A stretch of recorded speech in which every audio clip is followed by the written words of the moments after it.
नमस्कार, मैं हूं सौरभ त्रिपाठी। सिटी के सरताज कौन हमारी खास पेशकश में आप सभी का बहुत बहुत स्वागत है। निकाय चुनाव मतदान के बाद पार्टियां दूसरे चरण के मतदान के लिए पूरी तरीके से जोर आजमाइश कर किया। अब कल जो है उसका नतीजे किस तरीके से पार्टियों ने क्या किया है, वोट डाले जाएंगे। सभी राजनीतिक दलों ने अपनी अपनी कमर कस ली है, लिहाजा सियासी समीकरण भी बदलते हुए नजर आ रहे हैं। यूपी निकाय चुनाव के दूसरे चरण का मतदान 11 मई को 38 जिले में होगा। वहीं 13 मई को दोनों चरण के मतदान के नतीजे आ जाएंगे। दूसरे चरण के लिए हर पार्टी अपनी पूरी दम खम लगा चुकी है। यूपी निकाय चुनाव के दूसरे चरण में अगर बात किया जाए तो गाजियाबाद, मेरठ, अलीगढ़, शाहजहांपुर, बरेली, कानपुर नगर और अयोध्या नगर निगम में चुनाव है। निकाय चुनाव के दूसरे चरण में यूपी के 38 जिलों में वोटिंग होगी। 7 नगर निगमों में महापौर पद पर 90 उम्मीदवार मैदान में हैं और नगर पालिका परिषद के अध्यक्ष पदों पर कुल 1150 उम्मीदवार चुनावी मैदान में ताल ठोक रहे हैं। वहीं नगर पालिका परिषद के सदस्यों के पदों पर 14,313 उम्मीदवार मैदान में हैं। नगर पंचायत अध्यक्ष पदों की अगर बात किया जाए 3,492 प्रत्याशी हैं। नगर पंचायत सदस्य की बात करें तो 42,575 प्रत्याशी चुनावी मैदान में हैं। बात करते हैं दूसरे चरण के जिलों की तो बेरठ, हापुड़, गौतम बुद्ध नगर, गाजियाबाद, बागपत, बुलंदशहर, बदायूं, शाहजहांपुर, बरेली, पीलीभीत, हाथरस, कासगंज, एटा, अलीगढ़, कानपुर, फर्रुखाबाद, इटावा, कन्नौज, औरैया, कानपुर देहात, हमीरपुर, चित्रकूट, महोबा, बादा, अयोध्या, सुल्तानपुर, अंबेडकर नगर, बाराबंकी, अमेठी, बस्ती, संत कबीर नगर, सिद्धार्थनगर, आजमगढ़, मऊ, बलिया, सोनभद्र, भदोही, मिर्जापुर जिलों में 11 मई को मतदान होना है। बात करें तो 7 नगर निगम में जहां महापौर पद के लिए चुनाव होने वाला है। बात करते हैं चित्रकूट मंडल की, किस तरीके से यहां पर सियासी गणित सेट की गई है। तो ये ग्राफिक्स के जरिए हम आपको समझा रहे हैं निकाय चुनाव का समीकरण। नगर पंचायत अध्यक्षों पद की अगर बात करें 3,492 प्रत्याशी चुनावी मैदान में ताल ठोकते नजर आ रहे हैं। नगर पालिका परिषद की बात करें तो 1150 उम्मीदवार चुनावी मैदान में। नगर पालिका परिषद में कुल बात किया जाए तो 14,000 से ज्यादा और वहीं नगर पंचायत अध्यक्षों पदों की अगर बात करें 3,492 प्रत्याशी चुनावी मैदान में ताल ठोकते हुए नजर आ रहे हैं।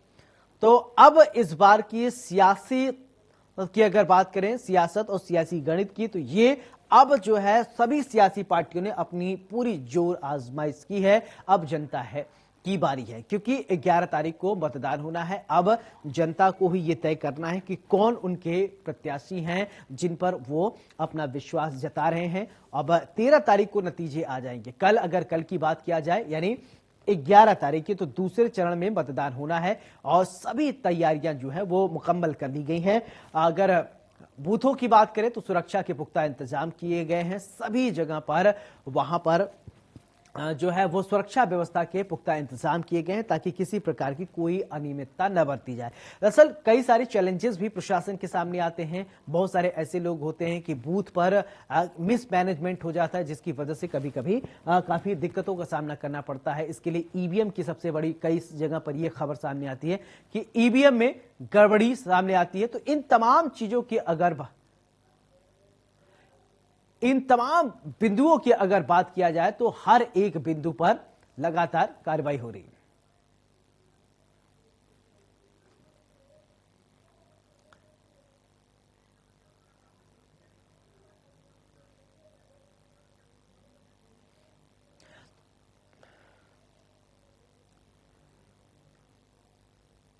मेरे सहयोगी वीर धनंजय जुड़ गए हैं। वीर धनंजय, आपसे ये समझना चाहेंगे जो सियासत की अगर बात करें, सियासी समीकरण किस तरीके से है? जी देखिए, बिल्कुल सौरभ, मैं बता दूं आपको, हमीरपुर में कल से चुनाव प्रचार थम गया है और कल 11 तारीख को वोटिंग होनी है। तो हमीरपुर की बात कर ली जाए तो हमीरपुर में इस समय सियासत बिल्कुल गरमाई हुई है और यहाँ पे सीधी सीधी टक्कर बता दें आपको तो यहाँ पे भाजपा, सपा और बसपा त्रिकोणीय रूप में टक्कर देखने को मिल रही है। और जो भी यहाँ पे मतदाता हैं वो बिल्कुल अपना पूरा मन बना चुके हैं कि उनको किसको जाके वोट डालना है। अब कल जैसे ही सुबह होगी तो मतदाता अपने घर से निकलेंगे और अपने मन चाहे प्रत्याशी को वोट करेंगे। जी अगर बात किया जाए धनंजय, तो हमीरपुर में क्या कुछ हवा देखने को मिल रहा है, किस तरीके का माहौल देखने को मिल रहा है? क्योंकि आप जनता के बीच में जाते हैं, एक आंकलन ही हम कर सकते हैं कि क्या है एनालाइज। देखिए, आपको बता दूं, हमीरपुर में 3 नगर पालिका और 4 नगर पंचायतें हैं। तीनों नगर पालिकाओं और चारों नगर पंचायतों में अलग अलग समीकरण देखने को मिल रहे हैं। जहां पे हम हमीरपुर नगर पालिका की बात कर लें तो हमीरपुर से जो भाजपा प्रत्याशी है कुलदीप निषाद, वो पूर्व चेयरमैन भी रहे हैं और इस बार भाजपा ने फिर से उनको अपना उम्मीदवार बनाया है। और उनके सामने समाजवादी पार्टी के युगांक मिश्रा सामने है, जिसमें इन दोनों के बीच सीधी सीधी टक्कर हमीरपुर सदर नगर पालिका सीट से देखने को मिल रही है। वहीं अगर हम राठ नगर पालिका सीट की बात कर लें तो राठ नगर पालिका सीट से श्रीनिवास बुधौलिया, जो पूर्व में निवर्तमान निर्दलीय चेयरमैन थे, इस बार भाजपा ने उनको अपना उम्मीदवार बनाया है। वहीं समाजवादी पार्टी से दानिश खान और बीएसपी से विमलेश यादव हैं। तो राठ से इन तीनों लोगों के बीच कड़ी टक्कर देखने को मिल रही है। वहीं मौदहा की बात कर ली जाए तो मौदहा से वाल्मीकि गोस्वामी और सपा से बिस्मिल्ला बानो, दोनों के बीच कड़ी टक्कर देखने को मिल रही है। वहीं जो 4 यहाँ की नगर पंचायतें हैं, वहाँ पे भी भाजपा और समाजवादी पार्टी की सीधी सीधी टक्कर सामने आ रही है। जी धनंजय, अगर बात किया जाए, कुछ ऐसे प्रत्याशी हैं, कुछ ऐसे लोग हैं जो बीजेपी से टिकट चाहते थे, ऐसे कार्यकर्ता हैं जिनको टिकट नहीं मिली, जिनको टिकट नहीं मिला है तो वो कहीं न कहीं नाराज भी हैं। जो नाराज हैं उनकी क्या स्थिति है? क्या वो वोट कटवा काम तो करेंगे ही? जी देखिए, बिल्कुल सौरभ, आपने बहुत सही बात कही है, क्योंकि यहाँ से काफी लोग टिकट की मांग कर रहे थे और टिकट न मिलने के बाद उनमें नाराजगी भी जाहिर रही है। हालांकि जो भारतीय जनता पार्टी की बड़े नेता रहे हैं, उन्होंने इस चुनाव के दौरान यहाँ पे आकर उन नाराज लोगों को मनाने का काम किया है और धीरे धीरे देखने को मिला है कि जो नाराज लोग थे वो लास्ट समय में धीरे धीरे भाजपा की तरफ मूव कर रहे हैं और उनका प्रयास है कि भारतीय जनता पार्टी ने जिनको भी उम्मीदवार बनाया है उनको विजय कराएं। जी ठीक है। सत्येंद्र सिंह, राजनीतिक विश्लेषक, हमारे साथ जुड़ गए हैं। सत्येंद्र जी, बहुत बहुत स्वागत है आपका। अगर चित्रकूट मंडल की अगर बात करें तो किस तरीके से आप देखते हैं चित्रकूट मंडल की सियासत को, कैसे आप देखते हैं इस निकाय चुनाव में? देखिए, जो चित्रकूट है वो वास्तव में बहुत इम्पोर्टेंट एरिया है और आप इसमें देखें तो जिस हिसाब से योगी आदित्यनाथ जी का जो अपना पूरा कार्यक्रम था, तो शुरुआत उन्होंने डेफिनेटली पीछे से की थी, लेकिन उनका कहीं ना कहीं चुनाव प्रचार अंतिम चरण में चित्रकूट पे ही खत्म होता है। तो कहीं ना कहीं एक बहुत इंपॉर्टेंट पॉइंट वो दिखाते हैं कि मेरा यहाँ पर एक इम्पोर्टेंट इस एरिया को मैं मानता हूँ।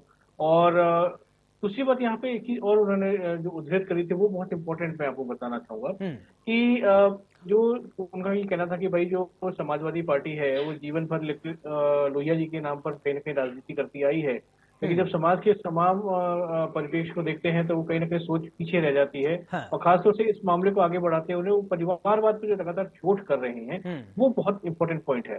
तो साथ ही साथ उनका एक ये कहना कि समाजवादी पार्टी जो है वो किसी भी संत को अपना मित्र नहीं बना सकती है और वो कारसेकों पे और राम भक्तों पे गोलियां चलवा देती है और डकैत और माफियाओं को अपने गले का हार बनाती है, उनके साथ वो साथ में बैठती है, दावतें करती है। तो ये एक बहुत बड़ा उन्होंने संदेश देने की कोशिश की है और एक एक वोट के लिए कहीं ना कहीं उन्होंने कहा कि आप समाजवादी पार्टी से थोड़ा सा अपने आप को विमुख करें और भारतीय जनता पार्टी को अपना कहीं ना कहीं वोट दें। तो ये एक बहुत इंपॉर्टेंट पॉइंट है और पूरे के पूरे इस मंडल को अगर आप ध्यान से देखें तो ये एक इम्पोर्टेंट एलिमेंट है और इसके अंदर में लोग कहीं ना कहीं वोट इसके साथ देंगे। लेकिन एक बहुत इंपॉर्टेंट पॉइंट और मैं यहाँ पे डालना चाहूंगा कि अभी हाल में आप देखेंगे जो पार्टी के जो अपने करवी नगर के अध्यक्ष थे श्याम गुप्ता जी, उनको 6 साल के लिए उन्होंने निष्कासित कर दिया। कहीं ना कहीं पार्टी के विरोध में कार्रवाई के आरोप उनके ऊपर लगाए गए और उन्होंने किया। इसी तरह से कई लोग ऐसे भी हैं जो कि टिकट बंटवारे से संतुष्ट नहीं थे और खुल के मैदान में आ गए थे, तो पार्टियों को चिन्हित करके भी कहीं ना कहीं बाहर कर रही है। तो उनके साथ में जो जुड़े हुए लोग हैं, उनके साथ कहीं ना कहीं जुड़े हुए होते हैं, उनके यहाँ पे कुछ पर्टिकुलर वोट होते हैं, ज्यादा हो कम हो एक अलग बात हो जाती है, तो उसका भी कहीं ना कहीं असर वोट काटने के तौर पर हम लोग देख सकते हैं। अभी चुनाव में रिजल्ट क्या आएंगे वो एक देखने वाली दिलचस्प बात को। जी सत्येंद्र जी, अगर आपको थोड़ा पीछे लेकर चलूं, जब सोशल मीडिया का इतना ट्रेंड नहीं था, जैसे फेसबुक, ट्विटर, इंस्टाग्राम इतना नहीं था, तो भी आपने राजनीति देखा, क्या उस वक्त की अब की राजनीति में बहुत ज्यादा चेंजेस हो गए? कुछ लोग आज क्या अपनी बात रखना है कि ट्वीट कर दिए, कुछ कहना था फेसबुक पे शेयर कर दिए, तो लेकिन अब कहीं ना कहीं 1-to-1 जो कम्युनिकेशन था शायद वो कम हुआ है क्या?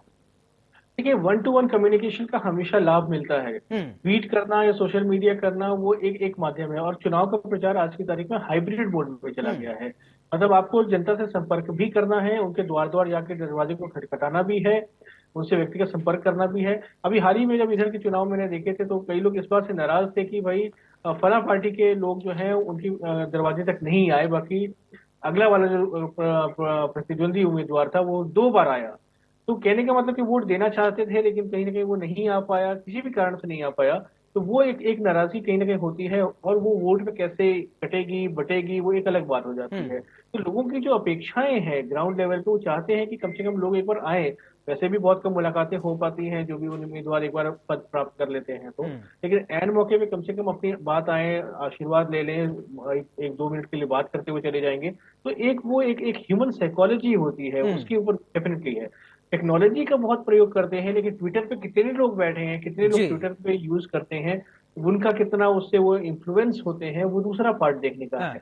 उसके मुकाबले फेसबुक और बाकी चीजें चलती है, तो वो टेक्नोलॉजी को तो आप डेफिनेटली लेके चल सकते बिल्कुल। हैं। आपको ये नहीं लगता कि 2014 से पहले और 2014 के बाद जब से प्रधानमंत्री नरेंद्र मोदी आए हैं, वो उनका एक कहना है कि सोशल मीडिया के जरिए हम लोगों से ज्यादा कनेक्ट हो सकते हैं। अभी हाल ही में मैं उनका एक स्टेटमेंट सुन रहा था, कहीं वो भाषण दे रहे थे, उन्होंने कहा कि बीजेपी के कार्यकर्ताओं को इतना ज्यादा सशक्त करना है कि ट्विटर, इंस्टाग्राम, फेसबुक, रील, जितनी चीजें हैं सब पर वो अपनी बात रखी। यानी कहीं बीजेपी ये बखूबी जानती है कि कैसे एडवर्टीजमेंट आज के युग के अनुसार करना है। जी बिल्कुल बिल्कुल, आप उनको देखेंगे तो एक प्रकार से पूरा कॉर्पोरेट मैनेजमेंट स्टाइल में वो चीज को करते हैं। हाँ। किसी भी चीज को हाईलाइट करना है, किसी भी चीज को निगेट करना है, उसके ऊपर पूरी की पूरी उनकी टीम जो आईटी सेल है वो भी एक्टिवेट हो जाती है। और उनके जितने भी ग्राउंड वर्कर्स पे जो कार्यकर्ता हैं, जो मंत्री हैं, जो अध्यक्ष हैं, जो भी हैं, जो भी लोग उसके साथ जुड़े हुए हैं डायरेक्टली इनडायरेक्टली, वो सब उसमें कहीं ना कहीं अपना मंतव्य जाहिर करने लगते हैं। जी। तो एक बहुत बड़ा प्लेटफॉर्म उन्होंने तैयार कर लिया। बीच में आपने देखा होगा कि वो एक जन अभियान चलाया था उन्होंने, कि बहुत सारे लोग उनके साथ जुड़ने लगे थे, उनके पार्टी के साथ अपने आप को जोड़ने की कोशिश कर रहे थे। तो ये बहुत बड़ी पार्टी, विश्व की संभवतः सबसे बड़ी पार्टी वो बन के निकली थी। तो वो ऐसे ही नहीं है। और आप इसको देखें कि हम अभी केवल यूपी के एक निकाय चुनाव की बात कर रहे हैं, लोकल बॉडी चुनाव की बात कर रहे हैं, जी। लेकिन इसके अलावा इनके पास जो अपना पूरा जो दलबल है वो पूरे देश का है। कई सारे राज्यों में ठीक इनके है। अपनी सरकार है। डबल इंजन की सरकार की हम बात करते हैं, ट्रिपल इंजन की तरफ बढ़ने की ये बात करते हैं। तो ये कहीं ना कहीं बहुत इन्फ्लुएंस करता है, दिल तक अपने आप को पहुंचाने की कोशिश करता है। बिल्कुल। धनंजय, आपसे एक सवाल मेरा ये कि हमीरपुर में कल वोटिंग होनी है 11 तारीख को, दूसरे चरण के चैलेंजेस क्या हैं? जी देखिए, हमीरपुर में चैलेंजेस है विकास। यहाँ की जनता जो है वो विकास चाहती है। जो भी प्रत्याशी हो यहाँ पे विकास कराएगा, उसको विकास के नाम पे ही वोट देगी। यहाँ की जनता हमीरपुर की जागरूक हो चुकी है। और इस समय चुनाव के समय जो भी नेता जनता के सामने गया है, जनता ने सीधा अपना पक्ष रखा है कि जो सड़कें हैं, लाइट है, पानी है, जो भी समस्याएं हैं, वो समस्याएं जो भी प्रत्याशी दूर करेगा उसको ही जनता यहाँ पे वोट देने का काम करेगी। तो ये चीजें जो हैं यहाँ पे मेन चीजें सामने रही हैं। और जनता ने भी मन बना लिया है कि जो भी प्रत्याशी उनको अपनी उम्मीदों पे खरा उतरता दिखाई देगा, उसको देखकर ही वो लोग वोट करेंगे। जी। अगर पोलिंग बूथ की बात किया जाए तो वहां पर सुरक्षा और तमाम तरीके की जो मैनेजमेंट होती है, किस तरीके से व्यवस्थाएं की गई हैं? जी देखिए, आपको बता दें, हमीरपुर में वोटिंग के दौरान सुरक्षा व्यवस्था बिल्कुल चाक चौबंद है। जो यहाँ की हमीरपुर की एसपी हैं दीक्षा शर्मा, उन्होंने बिल्कुल यहाँ पे हर एक पोलिंग बूथ पे बिल्कुल पुलिस की चुस्त और दुरुस्त व्यवस्था रखी है। साथ ही साथ यहाँ पे पैरामिलिट्री फोर्स भी लगाई गई है कि किसी भी प्रकार से वोटिंग के दौरान कोई भी गड़बड़ी ना हो पाए और मतदाता निडर होकर लगातार अपनी वोटिंग करें और निष्पक्ष मतदान संभव हो सके। जी बिल्कुल। सत्येंद्र जी, एक सवाल ये कि अगर विश्लेषण की बात किया जाए तो चुनाव से एक दिन का जो समय होता है, यानी आज का, वो बड़ा क्रूशियल टाइम होता है। जितनी सेटिंग बाजी होती है इसी समय में लोग करने की फिराक पे रहते हैं। कह रहे हैं ये एक साथ एक पॉइंट तो आपने बहुत अच्छी बात है कि एक तो जनता को कहीं ना कहीं सोचने का, आपस में चर्चा करने का, अपना मन बनाने का मौका मिलता है। वो थोड़ी सी शोर शराबे से और जो लगातार लोगों के घर दरवाजे पे आके दस्तक देते हैं, उससे भी थोड़ा सा वो शांत होने की तरफ बढ़ते हैं और अपना एक विचार बनाने की कोशिश करते हैं। जी। लेकिन दूसरी बात ये भी होती है कि जैसे आपने अभी कुछ पहले बड़ा अच्छा आपने प्रश्न उठाया था कि जो डिजिटल मीडिया है उसका कैसे इम्पैक्ट आता है। तो ये जो चुनाव प्रचार दरवाजे दरवाजे जाने वाला जो है वो तो रुक जाता है, लेकिन आपका कहीं ना कहीं इम्पैक्ट जो है, जो सोशल मीडिया पे वक्तव्य आते हैं, भाषणें आते हैं, पुराने वीडियोस को देखा जाता है, तो वो लगातार जो बना रहता है वो पहले के समय पे नहीं हुआ करता था। तो ये जो बना रहता है वो रेगुलर बेसिस पे एक प्रकार से पुनः पुनः पुनः कहीं ना कहीं री करता है और वोट की तरफ निकल के लेके आने की कोशिश करता है। अभी जो केरला स्टोरी निकल के आ रही है, डेफिनेटली इसका इम्पैक्ट बहुत अच्छे से मिलने वाला है। जबकि केरला स्टोरी का मतलब केरला से और यूपी के निकाय से कोई मतलब नहीं है, लेकिन जब आप आम जनता की बात करते हैं तो वो लगता है कि हाँ, ऐसे कोई अगर संदर्भ आते हैं जी। तो हमारे पास कौन सी ऐसी पार्टी है जो इसमें हमारी सुरक्षा प्रदान कर सकती है। तो ये चीज बहुत इंपॉर्टेंट होती है। तो केवल बीच का एक गैप पीरियड को, आज वो गैप पीरियड है नहीं, डिजिटल युग में गैप पीरियड को कहीं ना कहीं खत्म कर दिया गया है और इसका इम्पैक्ट ऑब्वियसली इलेक्शंस में, उसके वोटिंग में है। हमें बस जरूर ये देखना है कि कितना वोट परसेंटेज निकल के बाहर आता है। वोटर्स को डेफिनेटली बहुत आगे निकलना चाहिए, वोट कर देना चाहिए, इस पे जरूर कहीं ना कहीं फोकस होना चाहिए। बिल्कुल। धनंजय, मेरा एक सवाल, देखिए जैसे कि सत्येंद्र जी ने बताया कि क्या मैनेजमेंट के बारे में मैंने पूछा, वही सवाल मैं आपसे क्यों पूछना चाहता हूं, क्योंकि आप ग्राउंड पे हैं और आप देखते होंगे किस तरीके से सेटिंग जो चलती है उस पर कोई ऐसी रेगुलेटरी बॉडी बनाई गई हो जो इस तरीके से एक दिन पहले जो सेटिंग करते हैं उस पर नकेल कसने के लिए प्रशासन की तरफ से तैयारियां।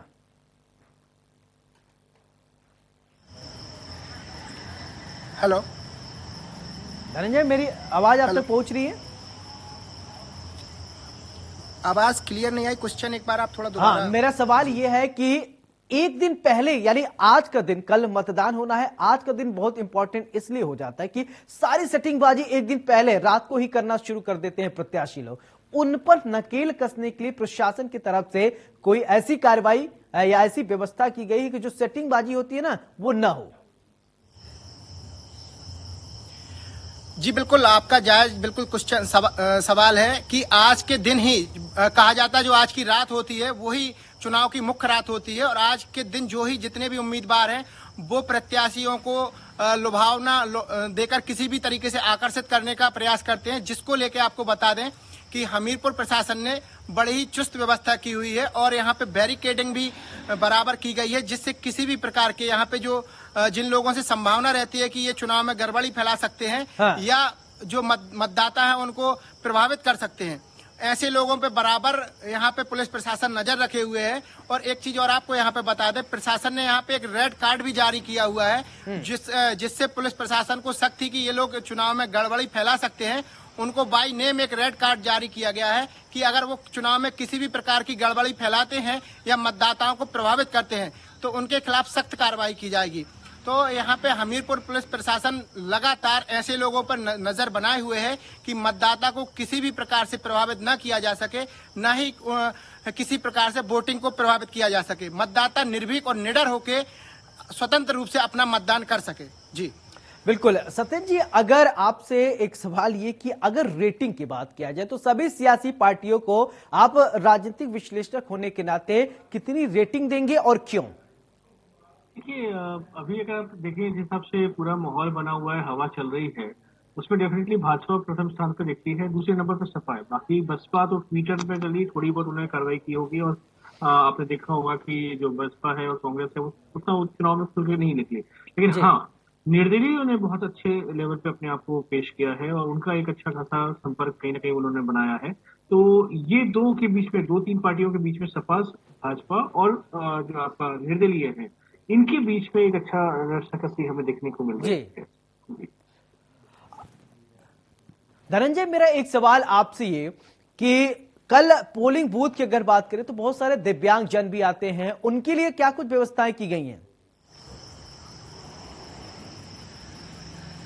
जी बिल्कुल, इस बार विधानसभा चुनाव के बाद हमीरपुर में इस निकाय चुनाव में भी दिव्यांग जनों के लिए और मतदाताओं के लिए भी विशेष इंतजाम किए गए हैं। पहले हम दिव्यांग जनों की बात कर लें तो दिव्यांग जनों के लिए यहाँ पे अलग से यहाँ पे लोग लगाए गए हैं, व्हील चेयर, और उनको लेकर आने के लिए खास व्यवस्थाएं की गई हैं। वहीं मतदाताओं को आकर्षित करने के लिए सखी बूथ केंद्र भी यहाँ पे बनाए गए हैं, जिससे वहाँ पे सेल्फी पॉइंट बनाए गए हैं, जिससे मतदाता आए और यहाँ पे निकाय चुनाव में प्रतिशत बढ़ाने को लेकर, वोटिंग प्रतिशत को बढ़ाने को लेकर यहाँ पे खास व्यवस्थाएं की गई हैं। जी वहीं अगर दिव्यांगों के साथ साथ अगर बुजुर्गों की भी बात किया जाए तो बुजुर्गों के लिए भी इस तरीके की व्यवस्थाएं हैं?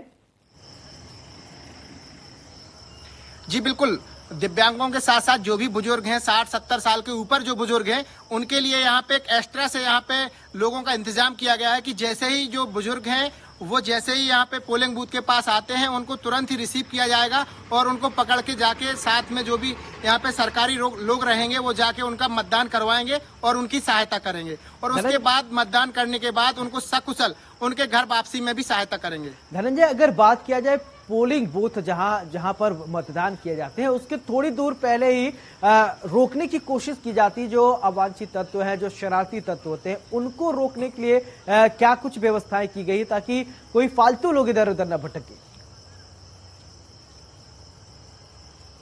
देखिए बिल्कुल, मैं पहले भी आपको बता चुका हूं कि पुलिस ने यहाँ पे बिल्कुल चाक चौबंद व्यवस्था की हुई है और यहाँ पे बैरिकेडिंग भी की हुई है कि जो भी इस तरीके की जो अराजक तत्व होते हैं या मतदाता को रोककर प्रभावित करने की कोशिश करते हैं तो यहाँ पे बिल्कुल जो पोलिंग बूथ है उससे काफी दूर दूर तक लोगों के इकट्ठे होने पर प्रतिबंध रहेगा। सत्येंद्र जी, आपसे फाइनल कमेंट चाहेंगे, फिर इसके बाद इस प्रोग्राम को वाइंड अप करेंगे।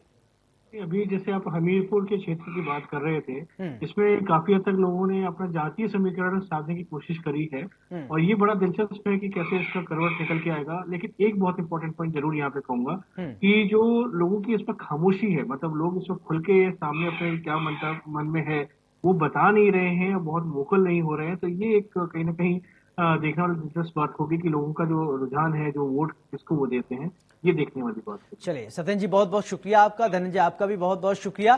तो सिटिंग सरताज कौन इस कार्यक्रम में आज हमने देखा कि आखिरकार चित्रकूट मंडल में क्या कुछ तैयारियां की गई हैं। अब 11 तारीख को मतदान होना है, आप भी अपने घरों से निकले और अपने मताधिकार का इस्तेमाल जरूर करें। सिटी का सरताज कौन इस खास कार्यक्रम में मेरे साथ फिलहाल इतना। नमस्कार।